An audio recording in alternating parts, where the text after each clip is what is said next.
Hello everyone, welcome to another video. This is part 12 of my Gateway API for Kubernetes series. Today I want to talk about the WAF, the Web Application Firewall. So the plan for today is, first I'm going to give you a very quick introduction in the Web Application Firewall itself. Then we're going to take a look at the pricing, and most of the time we're going to spend with the demo. As always, if you're interested in the code or the slides, you can scan the QR code or you'll find the link in the description. In my first video of this series, I said that I tried out applying the WAF to my gateway and it didn't work. So by now I figured out what the problem was, and actually the problem is that the documentation is missing a couple steps. So I've created a pull request with the documentation. It hasn't been approved as of time of the recording, but when you see the video, hopefully it has been approved, and if not, I will point out what is missing in the documentation. So with this, let's get started with the Web Application Firewall. So the WAF itself is an Azure resource that has existed for quite some time, and you might have used it in the normal application gateway or maybe in the front door, and it helps you to keep your applications safe. With the application gateway for containers, we can create a new Kubernetes custom resource called Web Application Firewall Policy, and then link an existing WAF policy. With this WAF or WAF policy, we have on the one side Microsoft managed rules. So they are rules that are already pre-configured by Microsoft. This is, for example, bot detection, SQL injection, cross-site scripting, like all the common attack vectors will be blocked automatically. On the other side, we can also create our own custom rules. So today we're going to do this, and I'm going to show you how you can limit the access by countries. But you can also limit it by IP address. You can select specific header settings. So it's quite powerful and you have a variety of options. What we're also going to take a look at is where we can apply this Web Application Firewall policy. So we have a scope for this policy. The first one we're going to take a look at is the gateway. This means we apply the policy to the gateway, and therefore it applies to all the applications we have in our entire cluster. This can be useful, for example, if you have a test cluster and you want to block every IP address except the one from your company network. Next, we have the scope of the listener. This means we can target a specific listener, and then only this listener applies the WAF policy. The same for the HTTP route. This means we can have it even more specific on a specific route. Or if you want to go into full specific mode, we can set a specific path, and then only if we hit this path, the WAF policy is applied. Now, if we take a look at the costs, I'm not 100% sure how the costs work yet. And I'm also not sure yet if I find the application gateway for containers expensive or not. So maybe some of you has more experience with it, and you can let me know in the comments. But look, what we can see here on this overview is in the first column with the prices without the WAF, and in the second column with the price with the WAF. As you can see, the prices are 80 to 90% higher with the WAF. So it's quite a steep increase. On the other side, you get a lot of managed rules by Microsoft, and it's very easy to apply the policy yourself. So I only need a couple minutes and can keep my applications secure.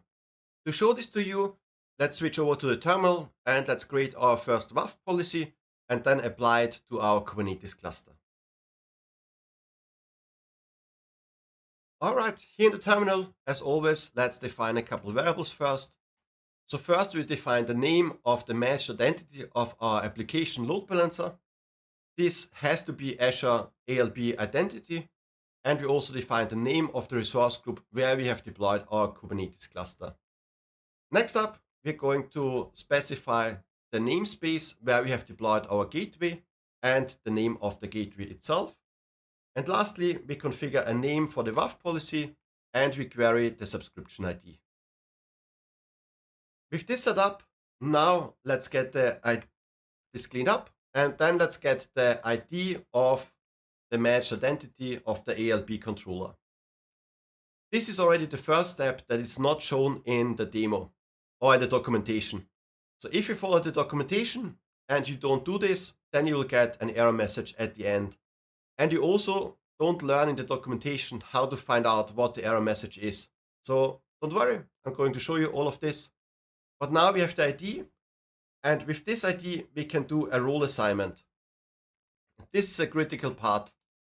So in this case, we assign our matched identity, the role network contributor, and I assign it to the scope of the resource group.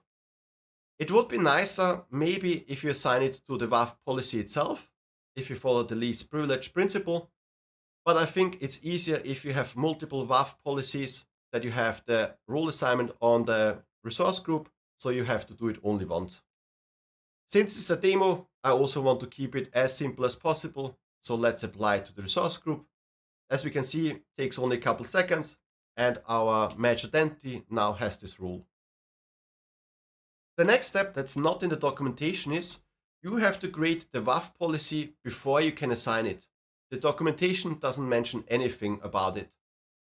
If you think about it, it could be clear, but on the other side, you could also think that the assignment creates the policy itself.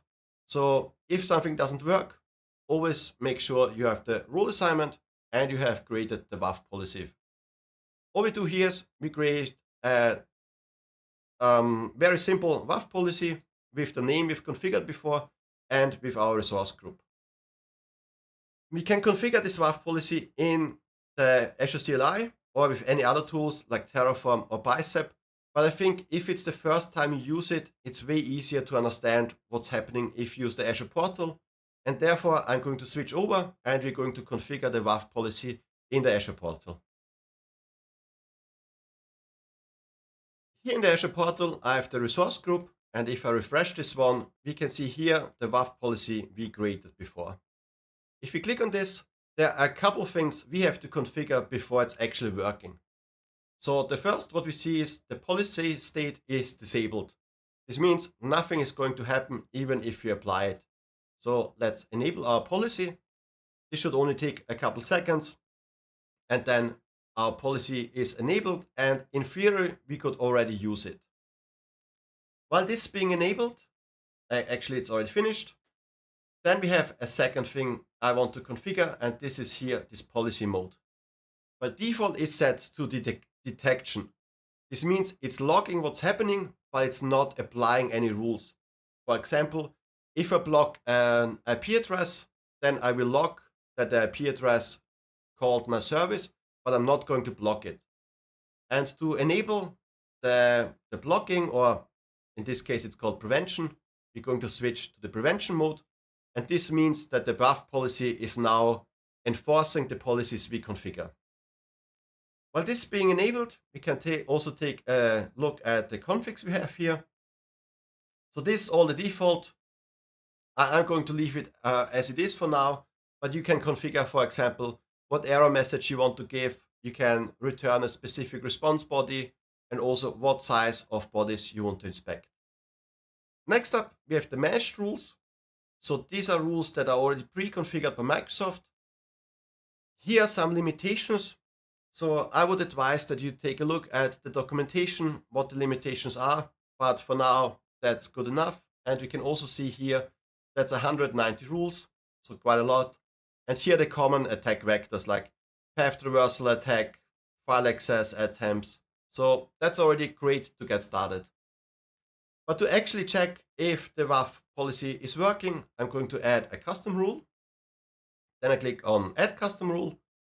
I provide a name.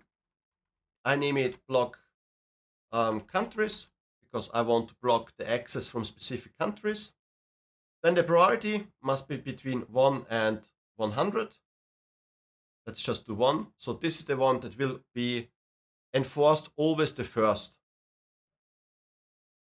Then we can configure this condition. So that's basically an if condition, and if it is true, then the policy will be enforced. So here you can see, say, for example, an IP address, but I'm going to use the geolocation. Then I can select the remote address or the request header. So I'm selecting the remote address because I want to say If this address is coming from a specific country, I want to block it. Then we can say if it is in this list or it is not in this list. So I say it's not in this list. And then I select Switzerland. So this means I block every country except Switzerland. So for me, Switzerland is safe, and therefore I'm not blocking it, but I block everything else. This makes also sense if you have, for example, an online shop that's only working within a specific country. So I don't even want people from other countries to access my shop.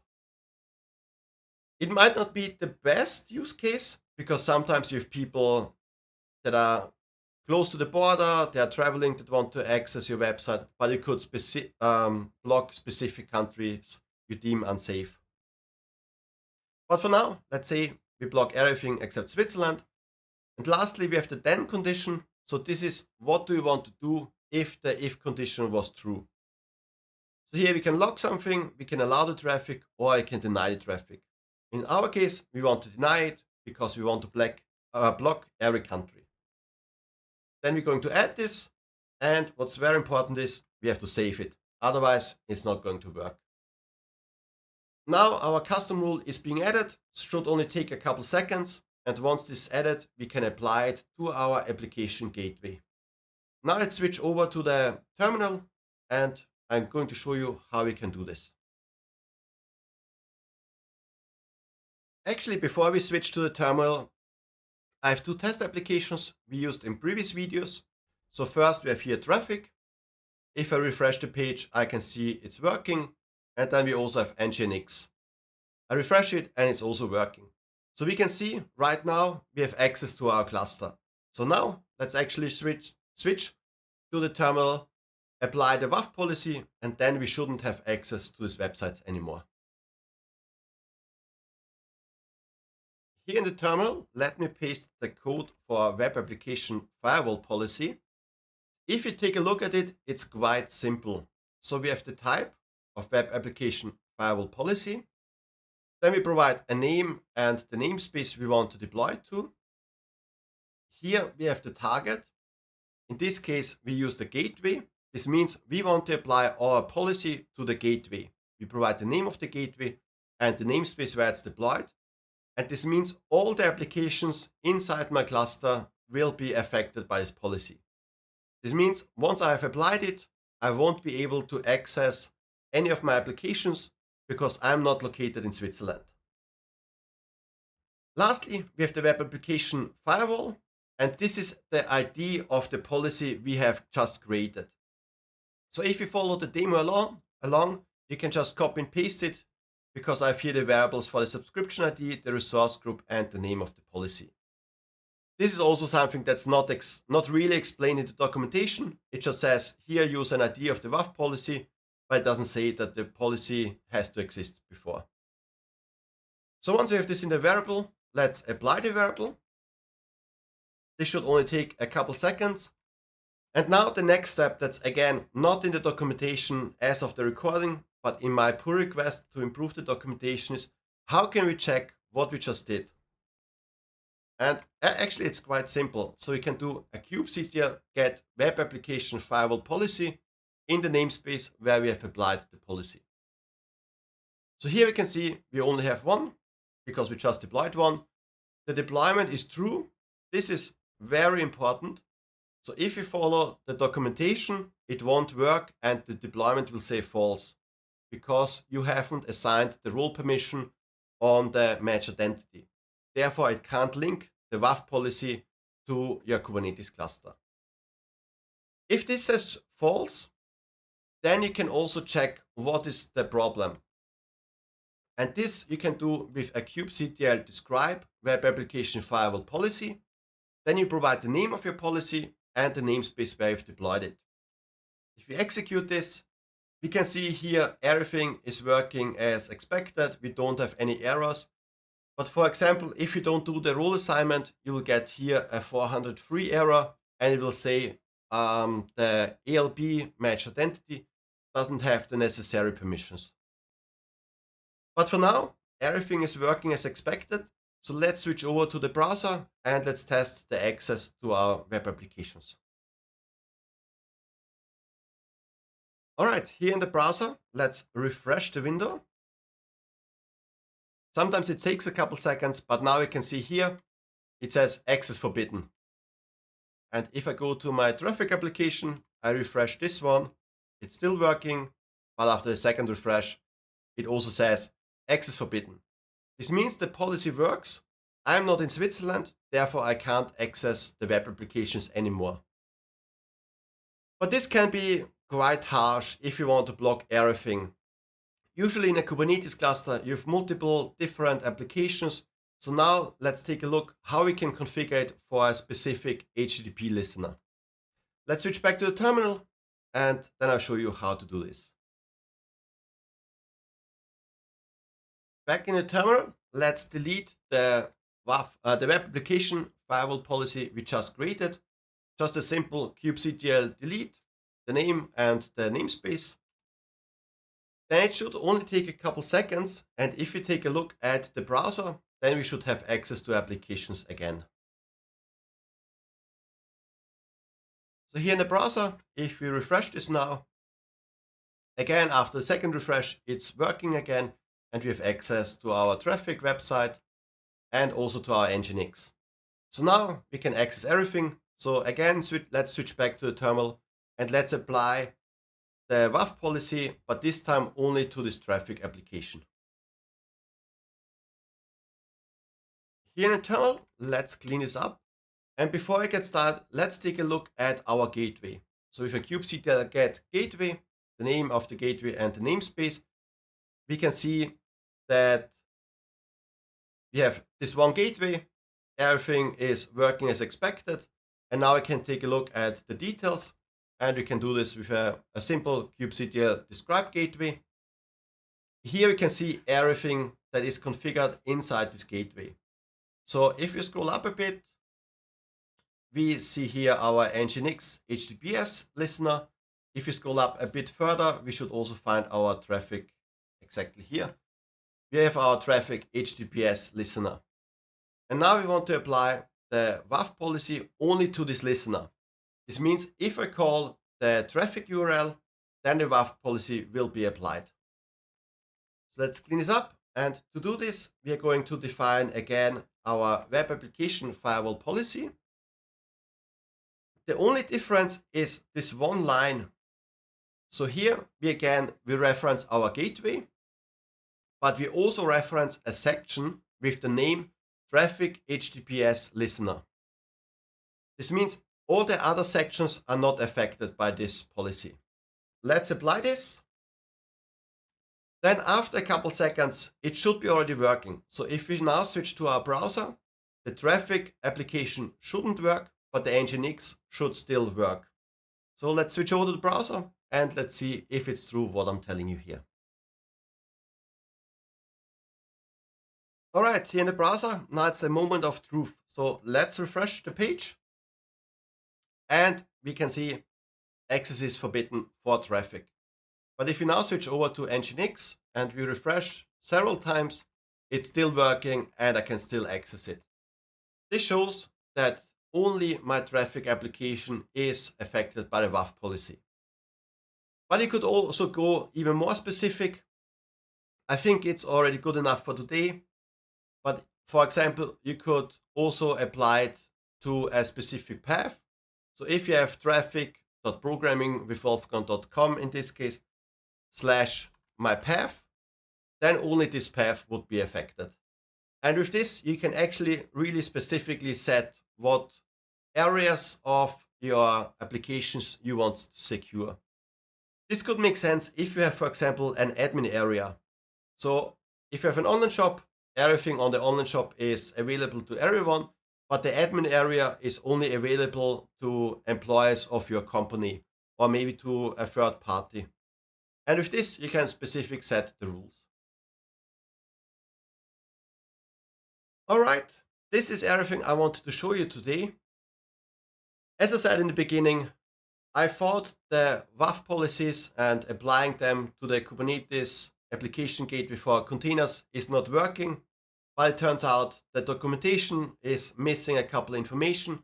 So I hoped it was interesting for you. I tried to point out what is missing in the documentation, and if you follow the demo, you should be able to deploy your first WAF policy within a couple minutes. This will help you to keep your cluster safe, but you also should take a look at the costs, because I'm not entirely sure if the costs are justified, but it would be great if somebody of you knew in the comments and let me know how you handle the security of your cluster. If you have any questions, always leave a comment below. I'm happy to help you. I also would appreciate if you could like and share the video. It helps out my channel. It helps out to share the knowledge. And if you like the video, I hope to see you next week again with the next part of the series.